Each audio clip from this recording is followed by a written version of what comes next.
Recently SBI क्लर्कचा जो result लागला यामध्ये आपल्या क्लासमधून टोटल 16 विद्यार्थ्यांचं सिलेक्शन झालेलं आहे आणि आज आपल्यासोबत मधुमती आहे.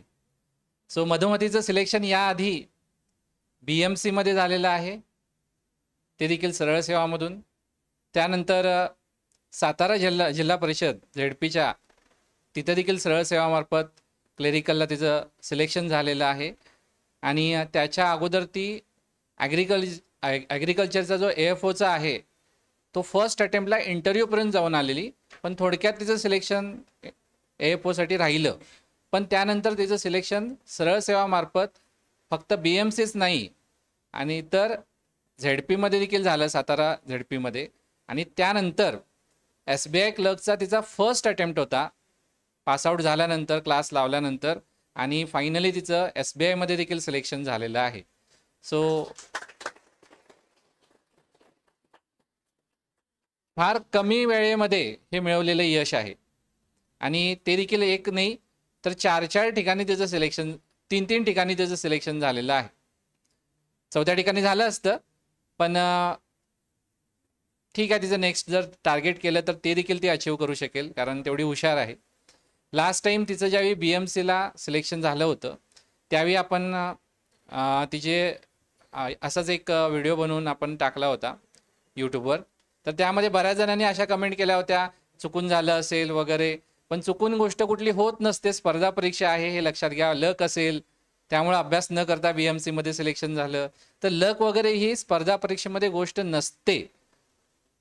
कारण तिचं फक्त त्याच एक्झाममध्ये सिलेक्शन झालं नाही तर ते सोडून अजून 2 एक्झाममध्ये सिलेक्शन झालेलं आहे.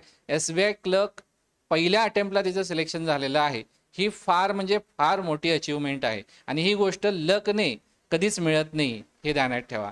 त्याबद्दल तिचं खरंच कौतुक करावं तेवढं कमीच आहे.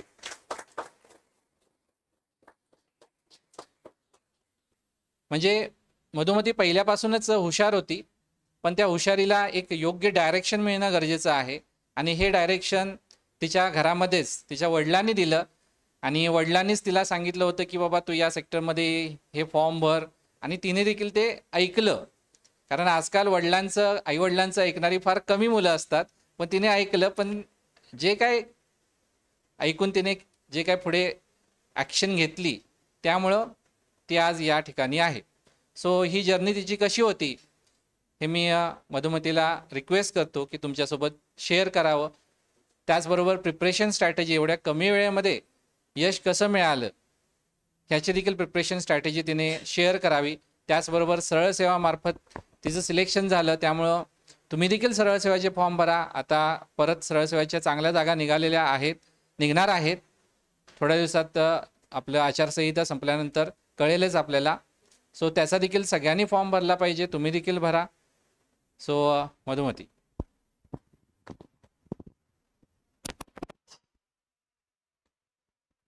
हॅलो, नमस्कार. माझं नाव मधुमती शिवाजी फराकटे. माझ्या जर्नीबद्दल सांगायला गेलं तर माझं ग्रॅज्युएशन BSc ॲग्रिकल्चरमधून 2023ला मी पासआउट झाले. त्यानंतर विचार केला की MSc करायची, म्हणून 2-3 महिने अभ्यास केला. जूनमध्ये MScची एक्झाम दिली, परंतु त्यात काही झालं नाही, मिळालं नाही कॉलेज. मग त्याच्यानंतर आली कृषी सेवकची एक्झाम. कृषी सेवकसाठी अभ्यास करायचा म्हणून त्याचा अभ्यास चालू केला ॲग्रिकल्चरचा. त्याच्यात पण 8 ते 10 मार्कात माझी ती कृषी सेवक एक्झाम गेली. मग त्याच्यानंतर माझ्या भावाने चौकशी केली की बँकिंगसाठी कोल्हापुरामध्ये कोणकोणते क्लास चांगले आहेत. मग त्याच्या मित्राने सजेस्ट केले की फ्युचर प्रो म्हणून चांगला क्लास आहे. मग इथं आलो, आम्ही ॲडमिशन घेतलं. मग डिसेंबर महिन्यात माझी ZPची पण एक्झाम होती आणि कृषी सेवकची पण एक्झाम होती. त्याच्यामुळे डिसेंबरचा 1 महिना माझा क्लास चुकला. त्यामध्ये सगळं इंग्लिशचं पूर्ण शिकवून झालेलं. मग राहिलं क्वांट आणि रिझनिंग. आणि ज्यावेळी मी क्लासला आलो त्यावेळी ऐश्वर्या मॅमचा मी येत नव्हतं, त्यामुळे दर 1 दिवस आडान कॉल होता, काय येत नाही म्हणून. काय सांगायचं म्हणून मी कॉलच रिसिव्ह करत नव्हतो. शेवटी त्यांनी पप्पांना कॉल करायला सुरुवात केली. पप्पांनी सांगितलं की अजून तिचं काय फिक्स झालेलं नाही. मग ज्यावेळी मी क्लासला आलो त्यावेळी निनाद सरांनी मला विचारलं तूच आहेस काय म्हणून. तुमचे पप्पा म्हणाले की तुला काय अजून फिक्स झालेलं नाही आहे का म्हणून. त्यानंतर मग रिझनिंग आणि क्वांट काय माझं चांगलंच होतं. निनाद सरांनी पण ज्यावेळी मी ॲन्सर देत होते निनाद सरांनी मला सांगितलं की यावर्षी तुझ्या सगळ्या प्रिलिम्स निघतील आणि तसंच झालं. सगळ्या प्रिलिम्स निघल्या, फक्त RRB PO आणि IBPS क्लर्क त्याची प्रिलिम्स निघली नाही, बाकी सगळ्या निघल्या. आणि रिझनिंग संकेत सर होते. संकेत सरांनी जरा त्यांचं स्पीड जास्त होतं, त्यामुळं काही मुलींना ते समजत नव्हतं. त्यामुळे स्वप्नील सरांनी परत काही टॉपिक्स आमचे घेतले आणि स्वप्नील सरांच्यामुळे सिलॉंग मला तर अजिबात येत नव्हता, तो पूर्ण कव्हर झाला.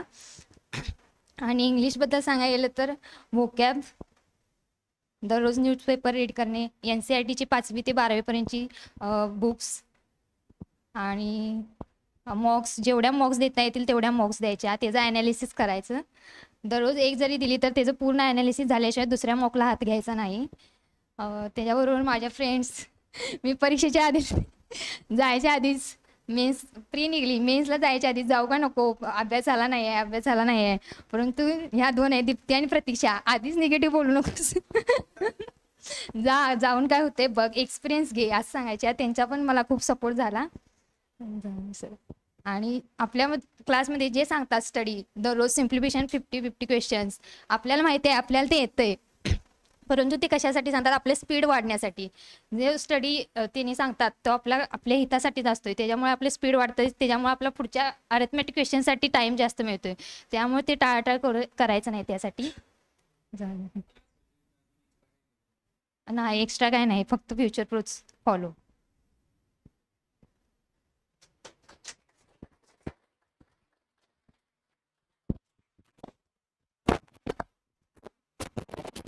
सो ज्यांचं एका वर्षामध्ये सिलेक्शन झालेलं आहे पहिल्या अटेम्प्टला, त्या सगळ्यांच्यामध्ये तुम्हाला एक गोष्ट कॉमन दिसेल, लक्षात आली असेलच तुम्हाला.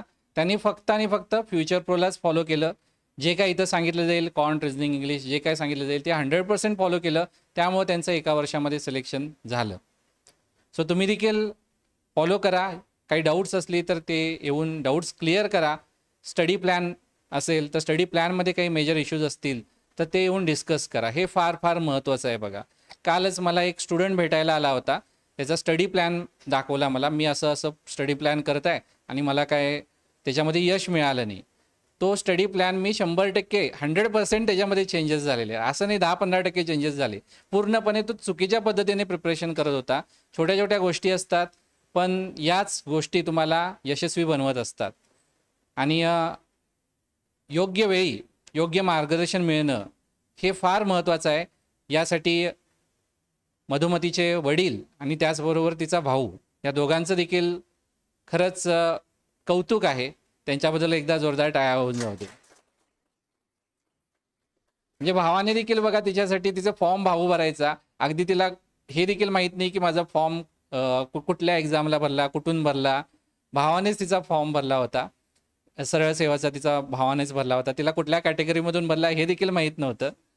सो खरंच म्हणजे असं भाऊ आई वडील मिळणं म्हणजे नशीब लागतं त्याला. म्हणजे सगळ्यांचे आई वडील चांगलेच असतात, पण या क्षेत्रामधलं नॉलेज असणारे मिळणं. सो एक चांगलं पुश मिळतं. आणि जरी नसेल नॉलेज तरी तुम्हाला इथपर्यंत पाठवलेलं आहे, म्हणजे कुठून ना कुठेतरी तुम्हाला या गोष्टी त्यांना कळलेल्या आहेत. आपल्या मुलाचं भवितव्य हे इथं चांगलं आहे हे त्यांना कळले, म्हणून तुम्हाला इतक्या लांब पाठवलेले आहेत, एवढी फी तुमची पे केलेली आहे.